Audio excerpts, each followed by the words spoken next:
嗨，歡迎嚟到七貓工作室嘅頻道。我哋嘅山海經全書18卷已經完成連載，有興趣記得要去睇下啦。仲有啊，記得 subscribe、like 同埋 share 依條片啊，唔該你啊。黃帝內經素問第二，四氣調神大論。春季的3個月，謂之發陳，是推陳出新生命萌發的時令。天地自然都富有生氣，萬物顯得欣欣向榮。此時人們應該入夜即睡眠，早些起身，披散開頭髮，解開衣帶，使形體舒緩，放寬步子，在庭院中漫步，使精神愉快，胸懷開暢，保持萬物的生機。不要濫行殺伐，多施予，少斂奪，多獎勵，少懲罰。這是適應春季的時令，保養生發之氣的方法。如果違逆了春生之氣，便會損傷肝臟，使提供給下場之氣的條件不足。到夏季就會發生寒性病變。夏季的3個月，謂之番秀，是自然界萬物繁茂秀美的時令。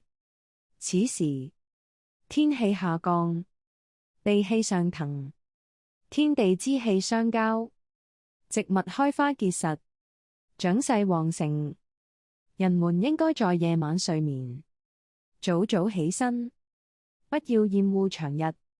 情志應保持愉快，切勿發怒，要使精神之英華，適應夏氣以成其秀美，使氣機宣暢，通泄自如，精神外向，對外界事物有濃厚的興趣。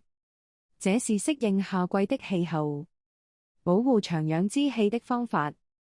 如果違逆了夏長之氣，就會損傷心臟，使提供給秋收之主的條件不足。到秋天容易發生瘧疾，冬天再次發生疾病。秋季的3個月，謂之庸平，自然界景象因萬物成熟而平定收斂。此時天高風急，地氣清肅，人應早睡早起，和雞的活動時間相仿，以保持神志的安寧，減緩秋季肅殺之氣對人體的影響，收斂神氣，以適應秋季庸平的特徵，不使神思外馳，以保持肺氣的清肅功能。這就是適應秋令的特點，而保養人體收斂之氣的方法。若違逆了秋收之氣，就會傷及肺臟，使提供給冬臟之氣的條件不足。冬天就要發生宣泄病。冬天的3個月，謂之閉臟，是生機潛伏、萬物疾狀的時令。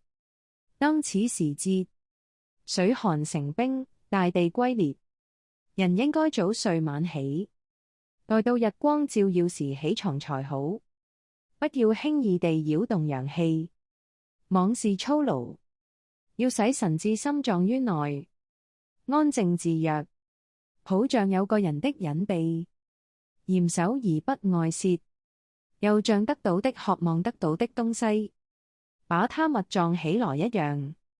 要手臂寒冷，求取溫暖，不要使皮膚開泄，而令陽氣不斷地損失。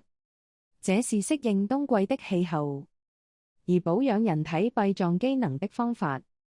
違逆了冬令的閉臟之氣，就要損傷腎臟，使提供給春生之氣的條件不足。春天就會發生萎缺之疾。天氣是清淨光明的，蘊藏其德，運行不止。由於天不暴露自己的光明德澤，所以永遠保持它內溫的力量而不會下泄。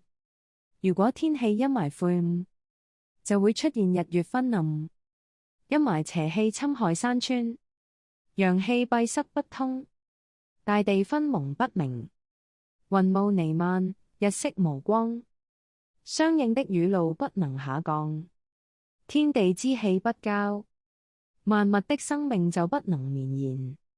生命不能綿延，自然界高大的樹木也會死亡。惡劣的氣候發作，風雨無時，雨露當降而不降，草木不得滋潤，生機鬱塞。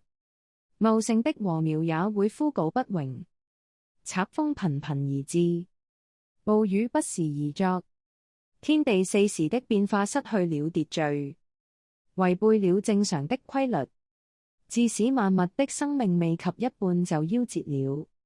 只有聖人能適應自然變化，注重養生之道，所以身無大病，因不背離自然萬物歸發展規律，而生機不會竭絕，違逆了春生之氣，小陽就不會生發，以致肝氣內鬱而發生病變；違逆了夏長之氣，太陽就不能盛長，以致心氣內虛；違逆了秋收之氣，太陽就不能收斂，以致肺熱葉焦而脹滿；違逆了冬壯之氣，小陰就不能潛藏，以致腎氣不足，出現注射等疾病。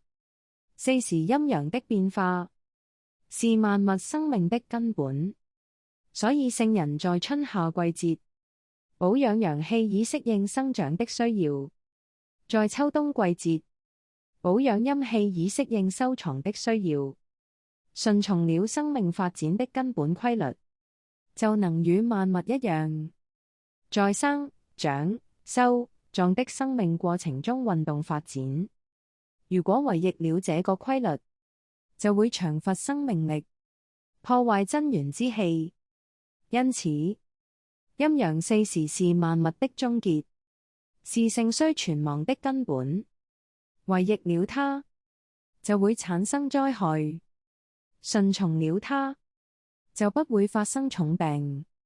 這樣便可謂懂得了養生之道。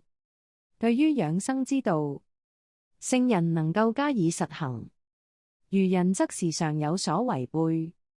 順從陰陽的消長，就能生存；違逆了就會死亡。順從了它，就會正常；違逆了它，就會乖亂。相反，如背道而行，就會使機體與自然環境相隔距。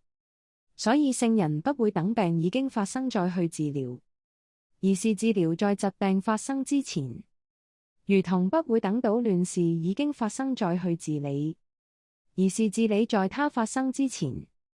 如果疾病已發生，然後再去治療，亂子已經形成，然後再去治理，那就如同臨渴而掘井，戰亂發生了再去製造兵器，那不是太晚了嗎？四氣調神大論完。我真係好多謝你哋嘅支持。如果你鍾意我嘅製作，記得要 subscribe、like 同埋 share 依條片啊，仲要留 comment 啊，唔該你啊，拜拜。